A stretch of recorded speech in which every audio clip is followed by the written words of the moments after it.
Just stop exposing your VPS to the whole internet. Most people buy a VPS, upload their app inside the VPS, open SSH, and now 1,000 bots can have access on their VPS every day. And you can block almost every bot with just one single setup. And it's really simple. So here are the steps what I do after I buy a VPS server. First thing, stop exposing your SSH to the public internet. SSH is usually port 22. And if that port is open and you have no firewall root on it, everyone can have access into your server.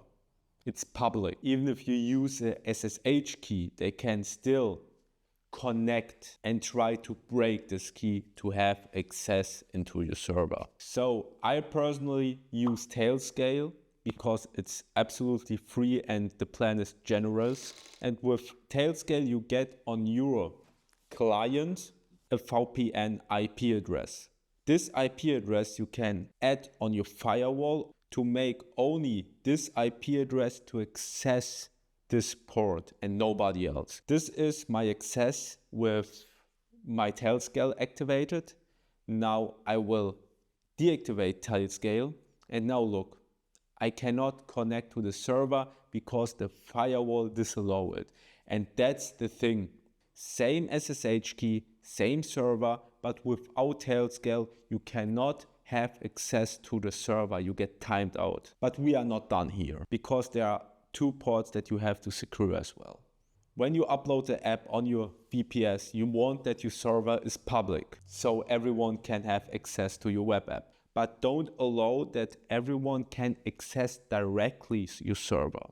Put your domain behind Cloudflare, then allow only Cloudflare IPs to have access to the port 80 and 443. That is the port HTTP and HTTPS. So users connect to Cloudflare and Cloudflare redirects them to your server. So Cloudflare do the filtering and the security for you before every client can reach your server. So the setup in the end is SSH connection only with Tailscale, website traffic only with Cloudflare.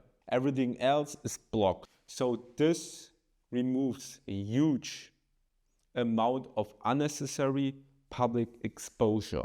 And if you are running a VPS for your apps, this is really the first thing that you should always do when setting up a VPS server.